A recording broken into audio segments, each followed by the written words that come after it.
We are continuing our walkthrough for Tap Untap Burn Elemental Key on the DMsGuild.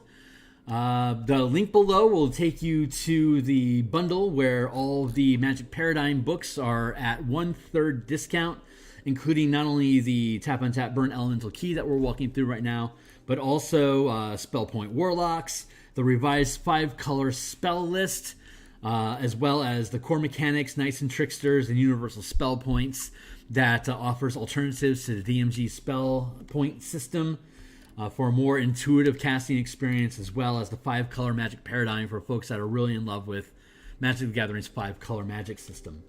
So today in this segment, we're going to continue with our last optional class, our last monk class feature, which is Perfect Recovery, which replaces the Perfect Self feature from the player's handbook. Let's look at Perfect Self just for a frame of reference. At 20th level, your capstone feature. When you roll for initiative and have no key points remaining, you regain 4 key points. So at 20th level, if you walk into a fight with 0 key, if you have 1 key, too bad. But if you walk into a fight and roll initiative with 0 key, you get 4 of them, which means you can cast, according to the player's handbook, a 3rd level spell. Or maybe you can do a flurry of blows and 2 stunning strikes. Not super useful. That's probably one of the largest criticisms the game has. So here's our solution.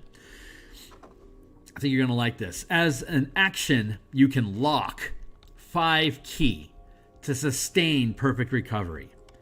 You can dismiss this effect after 10 minutes and gain the benefit of a short rest.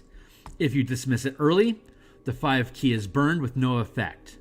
You can benefit from this feature once, regaining it when you finish a long rest. So, let's keep in mind that using the mechanics of Tap Untap Burn, you have a max key limit of 5 at 17th level. So at 20th level, you can at most tap or burn 5 key at a time. Now this is going to lock 5 key. So while this is active, the only kind of key you can have access to are cantrips, which is great because at 20th level, a cantrip's like 48 damage. It's incredible. So you're hardly worthless. You are still high combat capability. So keep that in mind.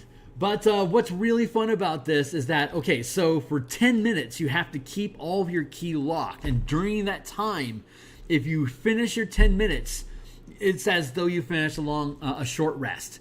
This is going to seem familiar to folks that are really familiar with the 5e system. And again, I don't prepare these things in advance, but I will point out to you the spell called Catnap. Let's look at that real quick.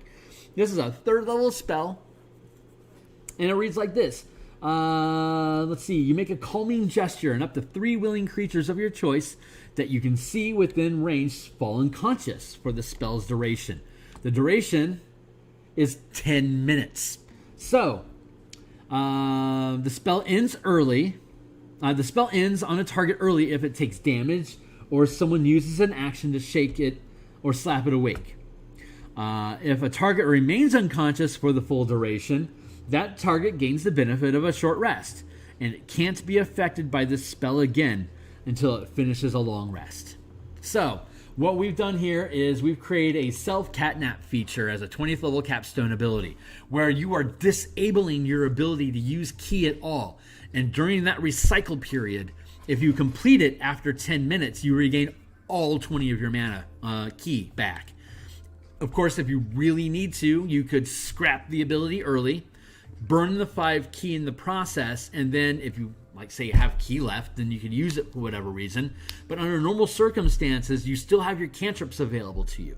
So under normal combat circumstances, you would still be able to function. You don't have to be asleep to use this. Really consider using this. Even if you aren't using the Tap Untap Burn system, you could still allow locking. If you don't use anything else in this book, really consider locking key, because you are reducing your overall effective combat ability or spellcasting ability in exchange for the ability to do things like this. So we're going to come back and wrap up the book.